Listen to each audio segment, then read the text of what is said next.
Home prices are free falling, and I've brought Melody Wright onto the channel today, who is my friend, my colleague, and an absolute professional and expert on all things housing market. And today she's going to talk about home price decline on a nationwide scale. And if you guys like what she has to say, don't forget to go to her Substack. Melody Wright absolutely loves to write, so your last name is actually appropriately titled. And I see you have a disaster life right here. I checked that out, and you're the number 31 rising in finance. Holy smokes, Melody. So again, you guys come here, support her. And just for the viewers who don't think that there's price decline, here's a map from a different data provider, Black Knight, and you guys kind of see how bifurcated the market is. That's a topic of conversation we're going to have, but I wanted to show you the decline. Look no further than Cape Coral, which is down right now over just 1 year, 9.2%. So the housing market is crashing in prices. And not only is that data provider suggesting home price decline, but Zillow as well. Zillow is saying that home values are expected to end the year nominally on a nationwide average down 0.9%. Okay, now here's the thing, and we'll talk about this later. Here's an affordability map. You can kind of see how the affordability actually kind of matches the bifurcation. But the reason why Melody is here is because Melody looks under the hood. She's not just using those data provider, and she's asking additional questions. And so here's a little bit of a sneak peek on her most recent Substack, which is finding out the metros that have sales up year over year, but prices are down, or sales up month over month, but prices are down. And the one that I like the most is prices are down year over year with current inventory less than 4 months. I love that, Melody, because it tells people the truth about the housing market. It's unaffordable. It's the worst time in history to buy from both a price and a payment standpoint. So I really appreciate that, meaning we don't need traditional levels of inventory to achieve price decline in some metro areas. So before we begin, how are you today? I'm doing well, Travis. How are you doing? I'm good. I'm very good. I'm wondering when we're going to go on our next adventure. Any idea? I don't know, but I have some ideas of where we need to go. Do you want to share those right now? Well, one of those ideas, I do think we need to hit Chicago after writing about it this past week. There's something not right in the data there. Because you're seeing home prices come down, but yet you're not really seeing the same inventory, even though they've had massive demographic, an exodus, really. So I'm fascinated. I'd like to go see boots on the ground. I mean, there is a ton of vacancy. You can just actually Google Chicago vacant homes or Chicago vacant offices. So there's a ton of that, but I have a feeling there might be some other stuff going on. So Chicago would be interesting because honestly, Travis, I kind of like that map that you shared with Black Knight, because what happened is what you and I have been discussing for some time because of our first trip on the road. I started in Florida. You kind of started more out in the West. But my very first trip, I went to Nashville, Austin, a whole bunch of places, but I really spent a lot of time in Florida. And you can see it started in Florida. It kind of went over to Texas. We then started California after you and I, we could tell something was changing in that California market. And you and I went out there, and I would have to say that trip, more than any trip we've ever done, really sealed the deal for me. And then when we got back, what I'm starting to see now, after California has started to turn, you're starting to see inventory build again in the Midwest. They had been infested or invaded last year by speculation because they had the last home prices that were relatively affordable. So this always happens, everybody has to get in this door of whatever this FOMO, and that was buying homes to rent them out or short-term rental. And so they are just now starting to accumulate inventory again. And so I think pretty soon we're going to see the Midwest start to wobble. And so I'm at the point where I think the Northeast will probably be the last, but this will be a national home price decline. Yeah, and I should have known that you were going to say a war zone like Chicago. And just real quick, I want to give the viewers a little bit of an Easter egg here. You guys have seen us and me in some of the deepest, darkest places, especially in disaster zones. You guys have seen us cover Skid Row. And I want to tell you guys, it's not me that's leading us into there. It's Melody. It's me that's trying to keep up with her. She wants to go to all these places. And I'm like, Melody, all right, I'm going to go. But I'm a little nervous. So it's her. If anything happens, you guys blame her. Okay. Don't blame me. It's not, I'm just trying to keep up, and I'm trying to keep us safe. And it's not the easiest thing to do. So Melody, I wanted to But you do. start. Thank you. Now, I want to go into the factors on why you believe that the housing market might be currently so bifurcated. But before I do that, can you talk to the viewers and me about where you're seeing the steepest price declines at? Steepest. Well, it's interesting. So I study 85 markets each week, and but I also do two different views because people probably look at the cities I track and wonder what the heck, how did I choose those? Well, I chose the most, populous areas, as well as I chose a lot of vacation spots because we could see that infestation of short-term rentals. So I look at both. I look at all of my cities together. Then I look at the most populous areas with population over 500,000. This month, Atlanta came down 7% year-over-year price decline. And now this is a market that I have several followers who have argued with me since the beginning. I could see it. It's a market you and I we did a little bit of looking at. So that's kind of shocking. And I think where you're seeing largest price declines in these smaller short-term markets, like Sevierville, Tennessee, even here in Johnson City, where people really perhaps didn't overdevelop like they did in Dallas and other areas, but they did do a lot of fixing and flipping of old homes to do short-term rental or long-term rental. And here in Johnson City, for instance, they're everywhere. So we had kind of a smattering of the new builds in areas where there was land, but at the same time, a whole bunch of people came up and bought up all the homes, and many of them are abandoned now because they can't afford to finish the flip, or they can't find a buyer. So right now, I think the biggest price declines outside of those areas that we already discussed, like Florida and Texas and California, are those short-term rental hotspots. That's very interesting. So, because when we take out Texas and Florida, I mean, those are the biggest new construction states. So we can't, Yes. So we're kind of eliminating the new construction clusters, which is good because not all metro areas have new construction clusters. So what I'm hearing is not only are you tracking the areas with the highest concentration of population, but you're also tracking areas with the highest concentration of speculation. Is that correct? That's correct. Absolutely. And to reiterate what you said is you're noticing, at least in some of these high concentrations of speculation area, and for the viewer, speculation is just, let's just sum up speculation as it's not your primary residence. Let's just say that whether you live there or not, or it's vacant or not, let's just say non-owner occupied properties, specifically the short-term Airbnb. So there's long-term and there's short-term. Short-term is like Airbnb. Long-term is like a lease contract from 6 months to a year, maybe even 2 years. And you're saying that, and correct me if I'm wrong, but the high concentration of short-term rentals, you're actually seeing a pattern, a price decline. Is that correct? Correct. Absolutely. And why do you think that might be specifically? Well, because they're motivated. They're no longer cash flowing the investor. So, what you and I have talked about, many of these folks, I don't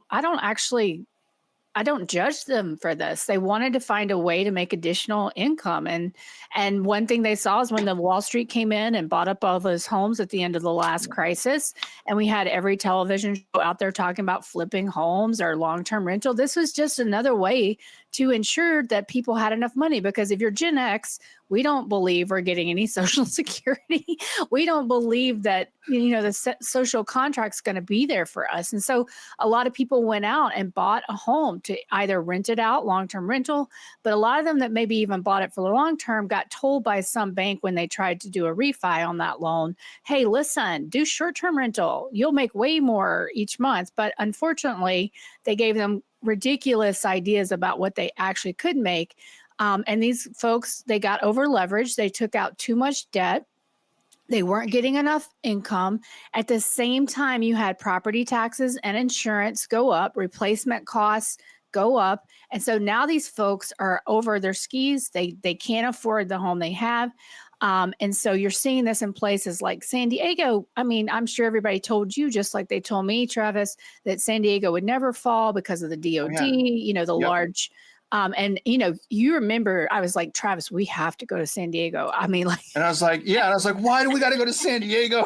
Let's go somewhere else instead. Yeah, I and then remember. we got to Mission Beach and we were like, Yeah. what in the holy? And then you can just look at that map of San Diego and it's just, there's not a speck left unpopulated by a short-term rental.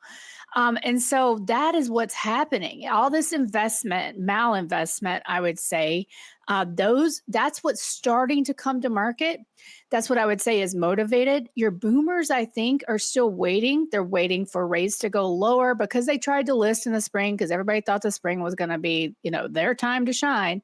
But unfortunately, as you started and you said at the beginning of the show, it's too unaffordable. People cannot afford these prices with the incomes that they have. And so the boomers have I talked to somebody the other day, and I'm going to have a YouTube come out, but he called it rage delisting, like where they get so angry, they're in a rage and they delist their property. That's what we saw over the summer. But now that rates are coming down, I think we're going to start to see inventory non-seasonally grow again. And then, of course, we're entering the season, the snowbird season here in October in Florida. So you kind of have this, I think, bifurcated, yes, market, but also there are those that are motivated and they can maybe wait a little longer. But then there are those that are just stressed. And that population is definitely growing. And so I think we're going to see some non-seasonal price cuts here at the back end of the year, which is probably going to shock some people, especially if we continue to see rates go a bit lower from here, which I hope, because I want price discovery. Because when I look at these markets each week, I can see that their price cuts are happening on the listings. We need those to happen on the sales as well. And the only way that you can do that is we get a tiny bit of affordability that will bring in that marginal buyer at the moment, as well as like death, divorce, default, where you just don't have any choice. And we're definitely seeing default increase and pushing a lot more sellers to cut prices at the moment. Before we go in, because I really want to dig into like kind of a thought exercise on why the housing market might be so bifurcated and talk about some factors. But can you first talk about how do we get back to affordability? We talk about this a lot, and there's usually just two things. There's payment and there's price. How do we get back? Can you articulate to the viewers how, especially the Gen Z, how do we get back a housing market to where our youth can comfortably afford a house? Well, it has to match what our incomes are. I mean, it's just that simple. Like, we have to be able to have the jobs. And by the way, not working 3 of them, because we have more multiple job holders than we've had in some time. And a lot of those multiple job holders is 2 part-time jobs versus 1 full-time and 1 part-time. And that number is higher than we've ever seen. So we have to have jobs that can pay for these high prices. That's it. And if you take out, let's say you think you can afford that payment, the problem is that we know that lending standards, especially through the FHA program, are they're predatory, and they're going to get you into a loan that you can't afford, especially if you're relying on dual incomes. If it's you and one of you loses your job, which we just started, Challenger came out last week talking about layoffs. This is the highest layoffs in August they've seen since 2020. And then before that, the GFC. So, people are going to be losing their jobs. And if they're just barely approved at the level, then all of a sudden that's half your income gone. And so we have to get to a place where we have jobs that could pay for these home prices. And if we don't get to that place, because supply is about to start overwhelming the market because of all of this speculation, because of our abysmal demographics, then it's going to have to come through a price reduction. Okay. And I like how you started out, though, talking about the most important thing, which is the income. I love how you said that, because that is true. If each of us was making $250,000 more per year, then we would be okay, Absolutely. Per se, depending on all the other fraud and corruption. But Right. Melody, aren't you concerned, though? again, you hit the nail on the head. We need better jobs, higher paying jobs, but we're headed, if not already, in a recession. And during recessions, we have period of unemployment and actually periods where wages can go down. So given that situation, do you suspect a drawn out period of time for the housing market to come back to a more affordable level? I think it will take some time unless there's some exogenous, maybe a credit event where all of a sudden we've been in this crazy kind of, I wouldn't call it reality. It's for the past couple of years where people have tried to pretend that the problems in the housing market are not what's really going on. They wanted to focus on inventory shortage, rates. It's like, no, people, this is about those prices that make no sense. And in fact, when people think, oh, we have a shortage, no. We have been at the lowest we've ever seen for average household size, meaning when you just look at household housing units divided by population, that has been going down. But now what you're starting to see is consolidation in those households. And so we have an oversupply of housing. And as the boomers age out, I don't want them to go. That's not what I'm saying. This is just the reality and the facts on the ground is that they have already started to age out. And I'm helping many people right now with properties they've inherited with some sort of issue. And mostly they can't afford those properties. And that is just going to accelerate from here. And so, the supply shortage narrative is still out there. And until that is busted wide open, I don't think that we're going to have the kind of awareness that we need to really accelerate those declines in home prices. So it could take some time, Travis, but there could be events that kind of accelerate that, speed it up. Melody, if we can, let's dig in pretty deep now on the bifurcation of the housing market. And I just wanted to bring up the map one more time for the viewers so that they can see the housing market is incredibly bifurcated. And if people are wondering, well, you said it's going to crash for 2 years or 3 years, well, there's also inflation and cooked data. The fact of the matter is what, about 10% maybe of the housing stock was sold, and yet the other 90% are screwed because of that? I don't think so. That's not going to work. But here's the bifurcation. And what you guys are seeing here, the metros in gray are going down, the metros in blue are going up. So it is bifurcated, to be fair, especially in the Northeast. Okay, so again, look at the Northeast, not really, the north right here, but the Northeast. And I keep telling people to pay attention to that because, again, it almost matches this affordability map perfectly. So it is bifurcated. Metros are going up, metros are going down. So depending on if you're an influencer or you're making content, depending on what message you want to give, the data's there. But I would caution people that are saying the house market just goes up. I would caution them to look at history, look at a cycle, look at how these things work, and stop spewing ridiculous comments to make people think that everything is okay and nothing's going to change, because things always change. So can you talk about, let's start with the metros going up, right? Let's start there. What do you think are the primary factors on why the Northeast specifically is still going up overall? Why is that happening? What are the factors contributing to that, Melody?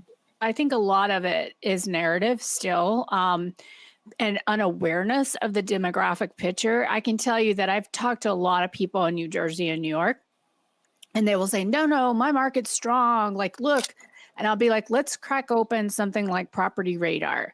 And let's look at all the tax liens and the owner liens and the bankruptcies and the deaths and the divorces and everything else. And they will quickly be like, oh, it's like, oh, exactly. And so, I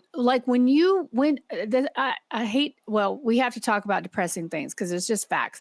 But when you die, that home goes into probate. It takes a long time to work all that stuff out. And so at this moment, we're not seeing the acceleration in the Northeast that will come because of the demographics. And you've also seen most of these big Northeast cities are losing people, Travis, and we're gaining them here in the South. The thing about the South is we have so much inventory because people went nuts.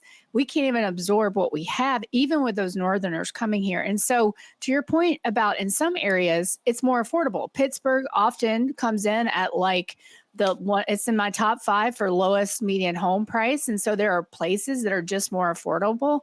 But for those places like Westchester County, where I'm starting to see inventory really grow and sit, everybody thinks everybody's rich and everybody just goes to the same parties and has the same conversations. And they're deluded about the demographic nightmare that's already there. They just haven't seen it yet. And then in some areas, it's because it is more affordable. And that's what it was in the Midwest. But you can talk to anybody in the Midwest and they'll tell you it's not affordable for me. And that's exactly what's going on in all these cities. It's like the people that can transact can. And that's two groups. That's one. Well, really like 3. It's one where they're rich as you know what, they don't have any issues. Okay.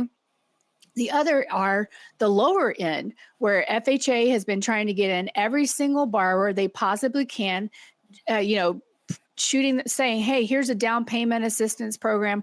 We know you can't afford 3.5% down, which is that skin in the game you need, but here's a down payment assistance. So they're bringing everybody in on the lower end. And then you have those who have parents who are basically like, listen, we're going to set you up. We're going to get you a house. We're going to get you there. And they're buying it. But most of your regular Americans cannot participate in this housing market. As you know well, we had the lowest amount of first-time home buyers last year than ever since they've been tracking in the 80s. This is insane. This is insane.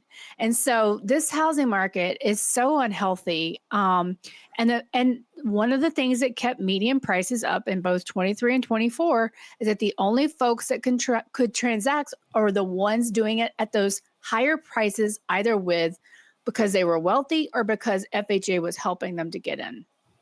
Yeah, very good. So a few reasons, and right. So, and I want to ask you what you think the most important one is, but a false narrative, being that it's the upper end of the median that's really holding prices up. So you have a false narrative, you have the affordability, and when we say affordability, it comparatively affordable. It's I would argue every housing market from median household income perspective is overvalued, but comparably affordable.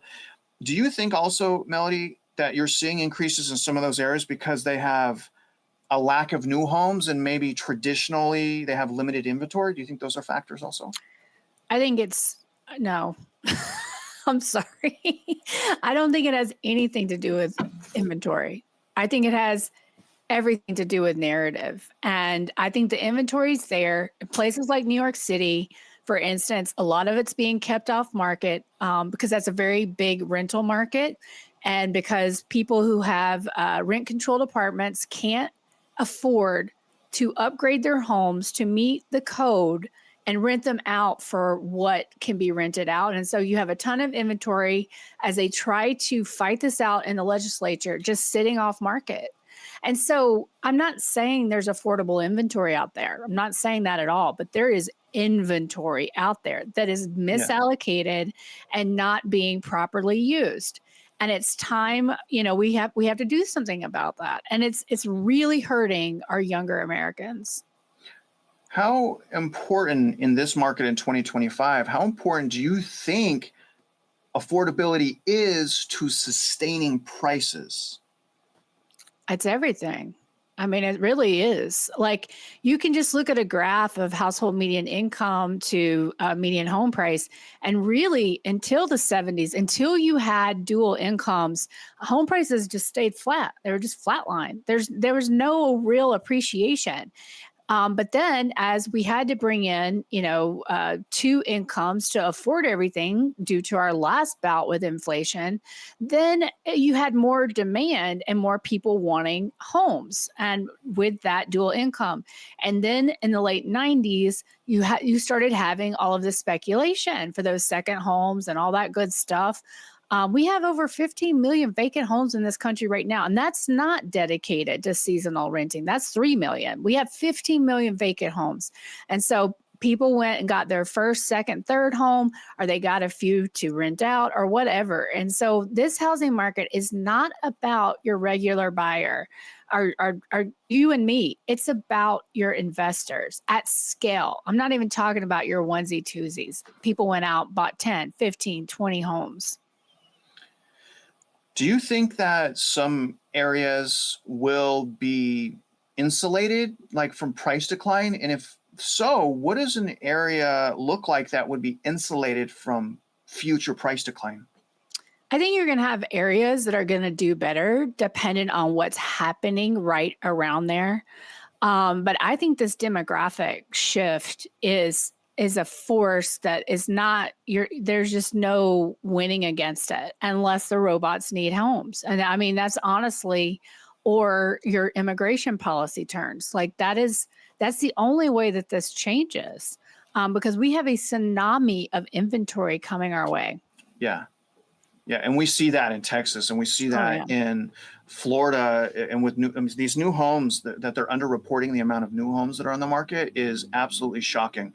Literally, I mean, you've been to my area. There's new homes everywhere. So yeah, let's Houston, move on. It's crazy. I mean, all-time high in my tracking every week. And it's just like, how can there be this many homes? Yeah. It's so crazy, Melody. But let's go and let's talk about factors on why, sticking to the bifurcation. Now let's go to the other side of the coin, because we talked about why markets may be going up when other markets are going down. So what do you believe are the leading factors in the markets where home prices are declining? What's the leading factor there for that decline? I think it's a combination of motivation and distress. It's a combination of your investors needing to get out, who are aware of what's going on with their situation. And then you just have homeowners who have reached the end of all the benefits from the COVID programs, who now there's no other option. They have to turn around, they have to sell, and they have to cut prices. Okay, well said.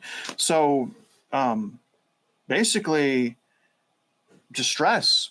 You have distress. You have the affordability as well. What role do you suspect, at least in the beginning, right?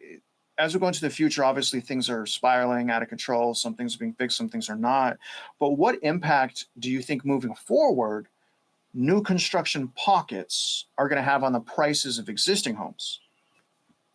I mean, it's going to be like a just destruction. It's already happening. You and I saw it. We saw it in Raleigh. We saw it in so many cities. What was happening in San Antonio is that the builders were pulling everybody out of the city centers with their incentives. There was an article in Builder last week called The Incentive Warriors. You know, they're pulling everybody out from the city centers. And so existing is getting hollowed out. Like you're seeing all this vacancy in all these neighborhoods that used to be the best neighborhoods because they were close to the schools, but people are getting pulled out to the exurbs. And so I think it'll be, first, people will go out to those exurbs. They will pay those smaller prices, but then they're going to get sick of the commute and they'll start coming back in. And so, you know, at that point, it's not a new home anymore. It's an existing, but I think it's going to totally wreck home prices. And Melody, once we hit nationwide nominal price declines, like everyone's aware, prices are going down nominally. You can't cook the data anymore. In fact, they're revising it anyways right now. How long do you suspect, like this time around, that we're going to have a period of price decline? And real quick, I know that we've already had price decline since 2022 in some metros like Austin, but I'm saying like on nationwide, right? Like it's not as bifurcated now, it's all mixed together. How long can that process go on for? And then can you articulate a little bit about how long it went on for during the global financial crisis? And I'm talking about price decline now. Well, that's what I was going to say, right? How long did it go last time? You know, almost 4 to 5 years in many areas. Like we saw, I think the lowest price point in 2012, if I'm correct. And so, you know, and honestly, you started to see markets really falter in 2007. So it could take 5 years. Yep. I think we might actually see something that takes longer than that, Travis. Yeah. Again, things could speed this up. But I don't think you're going to get large scale awareness of just how bad our demographics are for some time, and in certain areas. So we shall see, but I think we may get to a point that goes back to what it looked like pre 1970s, where prices don't move. They stay steady, and they are linked to what people can actually afford for a home. Melody, there's been this divide going on, this division movement, if you will, and it's misplaced, but there is a movement, and that movement is basically Generation Z they hate boomers right now. They're like, oh, you guys had it so well, you took everything, when the reality is it's the fraud, greed, and corruption from the politicians, the Federal Reserve, the central appraisal districts. I can go on and on and on, but nevertheless, that's how they feel. So I want to talk to them, and you've made comments to me multiple times where you've said that the most important people right now are our young adults. That's right. So can you talk to our viewers that are Generation Z, they're younger adults, or even adults that are about ready to become adults? Can you talk to them now, Melody? And can you, if there is any encouragement, can you just give them some encouragement and explain how they should navigate the current housing market? They've never gone through anything like this. Society is completely upside down. They have things worse off than any other generation before. How do they navigate this in a way where they're still encouraged? They still see that they can reach their goals. What should they be paying attention to? Well, I think they can't fall for the tricks. They can't fall for the FOMO. They can't fall for the YOLO. And when you say successfully, like my parents lost our home when I was 9. And, I think that actually set my family on a path that in many ways we didn't outrun. There were severe consequences through my family, and in many ways, some people were changed forever. And so what happened? My parents believed the narrative. They believed that they weren't successful unless they had bought their home. And so they got overextended. Then my mom when inflation hit, she had to go to work.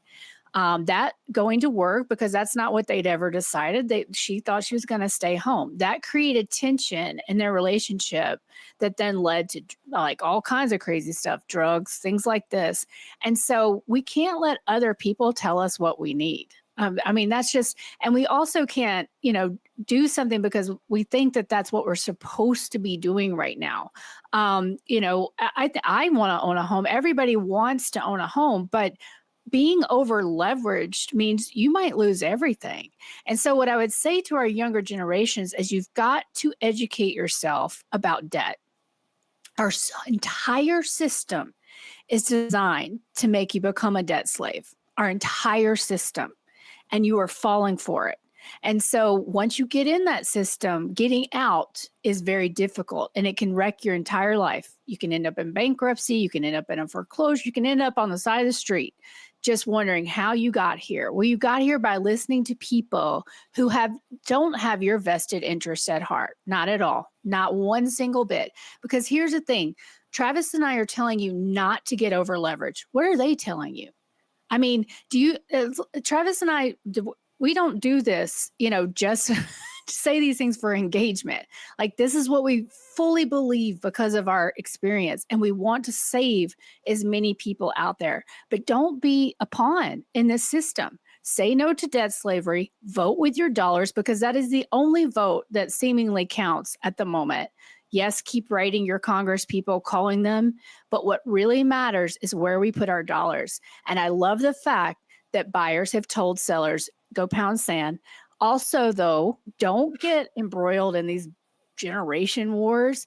Boomers right now are adding more people to the homeless population than any other age group. Now, that's due a lot to their size, but many of them are not as well off as you think. For instance, my parents, who were impacted by that early foreclosure, are not as well off as other people in that age group. And so don't fall for it. They want us to be yelling at each other. What we needed to be doing is talking to each other and understanding each other's perspective, because that's how things are going to get better. Yeah, and I like how you said that. And to kind of go back in the beginning of what you were saying, I'm going to be honest, guys, and this is part of the reason why Melody and I work together. The things that we're saying, we believe with all of our heart That's and right. with all of our soul. And if I wanted to make videos to create engagement and only make money, then I would just tell you guys to buy real estate, because I could literally right now, I could increase my income right now today. If I made a decision to represent people, I can make 2 to 3 times more money. But I'm choosing not to represent people because I don't want to be a part of ushering people into a house that I know, because of all of my experience, that they can't afford, especially with a recession here already. And so I appreciate you saying that. A lot of people like confuse why I do things. Yeah. Most people know, right? They know, but mathematically, I'm taking a massive, massive pay cut, and that's affected my purchasing power that I've been trying so hard to maintain, because I plan on being a winner through this thing. And I'm constantly looking at houses, but the math just doesn't work. And so, Melody, speaking of looking at houses and speaking of the math working, when do you think, when are you going to buy a house? How long do you think you're going to have to wait before the math makes sense to you? Any idea on that? 2 years, 1 year, 2 months? What do you think? I think that particular thing will be regional, right? It'll depend, and it also depends on your life goals. Like, for instance, I would love to see this farm in my family for generations. And so to me, it's not about I'm buying this and need to move in 5 years. Like, maybe I do need to move, but I want this farm in my family. So it comes down to the specifics of our situation and our geographical regions. That's why I track 85 markets around the country, and I'll be the first to tell you when I think it's time. But it really depends on how fast things speed up here at the back of this year and into Q2 2026, how much intervention they try. I mean, they talk about a housing emergency. I feel that there's not enough to be done to completely stop this, but it could all slow things down. So a lot of when it's right, the time is right, is going to be dependent on what government does from this point. I have a feeling, I think they're going to largely stay out of it. And the things that they say that they're going to do aren't going to be impactful at all. And so, but it'll look like they're trying to do something. So in some places, Travis, I think you could probably negotiate really hard if you found a distressed a seller. But I think it's probably, we're still a year and a half. And I know people don't want to hear that, but at least probably in many areas, 18 months out from that true kind of what I would say is a place where things make sense again. But that could change very quickly. It could change. Yeah. Like during the GFC, it just accelerated very quickly. After you had awareness, things just started going faster and faster. And we could see that here as well. The way I like to explain it, Melody, because you're right, and I'm a realtor, so I go in hard on the math. And I could tell you right now that there are homes right now in my market that I can find 20 to 30, even 40% under market value. I could go back to 2020, even sometimes 2019 prices, but I have a plethora of additional problems with property taxes and homeowners insurance. Now, the reason I'm saying that is this is how I like to explain the crash. So again, I'll take 40,000 listings as an example in Houston. So of the 40,000 people trying to sell their house, I'll put a filter on the data, I'll do price per square foot, and I'll make sure that that list is dwindled down to only looking at listings that are under market value. So say I put that on there, I put that filter on there, and I could tell you right now, hypothetically, that there's 1,000 houses right now in Houston that are under market value for 30%. What a crash looks like is that number goes from 1,000 houses on the market being sold for 30% under market to 10,000. Mm-hmm. So the point I'm trying to make is you don't have to time the market. You have to understand the math, and you have to define exactly what your goals are, Yes. not the goals that society is trying to sell you on. That's your right. own personal goals. And some of the things I think people, before even thinking about purchasing homes, is number one, you got to learn the math, the comparable sales analysis. I have that course for free, but people, like you said earlier, they have to understand what debt is. And the way to understand what debt is by understanding how an amortization schedule works. So if you have that knowledge, plus you actually find a deal that you can afford. People don't define what afford is, like maybe 1/3 of your gross income, and you have 1 year of payments saved. You have That's no right. credit card debt, right? Like Right. super important things like that. Not buying a house, going broke, putting the minimum down, which is what a lot of people do. And it's those people that I'm the most worried for. It's not necessarily our viewers. Our viewers are, at least they're asking questions. They're being a little bit more cautious. But the problem is even our viewers, once they get that bug, Melody, and that's why I'm not representing people, because I know once that bug gets in their heart, they're done. They're gone. They're Yes. going to get that house no matter what. So Yes. stick to the math, not your emotion. So how would you like to end us out of here today? Well, I just think emphasizing those messages, Travis, this is, I wish more people could hear this message, because you're right. I've come more and more to the conclusion that once that bug is in somebody's heart, like it's almost impossible. And because housing is so emotional, shelter is one of our primary needs. But what you need to understand is this housing market's not about shelter anymore. It's not about you. They don't care about you. And so we have to make the change. We have to make the change by not falling for this. The same cycle they just keep repeating that I've seen since the 70s, and whole swaths of a generation get taken out. Your kids' lives are changed forever. And I know many of you don't have kids yet, but you will. And you will wish that you might have made different choices. So please just Oh yeah, right. And there's a lot of regret in life. Sorry. Right. And a lot of wasted time. In our 20s and 30s, we think we know everything. That's just the way it is. But try to open your mind, see past the narratives, because you asked me, Travis, but we didn't really kind of close it out. The one thing that I think that would have to change to really accelerate this is narrative, because this is all narrative. From beginning to end of this COVID boom was narrative. That's it. It's not reality. It's not what true boots on the ground. That's what Travis and I do. This is all made up, including those divides between the boomers and the younger generations. This is all made up to extract all of your wealth and to get you into debt. So stop playing alone. Before I get you guys out of here, if you like what she said, don't forget, go to her Substack. She is a writer and adventurist. Is that the right word? Adventurist? I don't think it is. And she's good on YouTube. So again, you guys, support her. Go to her Substack. It's cheap if you want to support her. It's not even a lot of money, but you support us. You support her.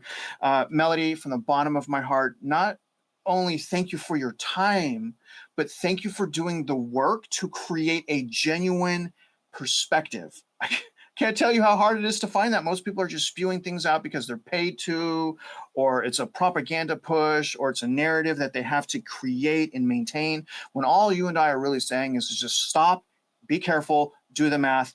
And if you got to wait, don't settle. Vote with your dollars, vote how you spend. I absolutely love everything you have to say. Melody, I look forward to having you back on here. Now, if you guys are out there just investing in real estate, trying to figure out what's going on, you guys already know we wish you luck. Take our courses for free, join our Substack, and we hope you win.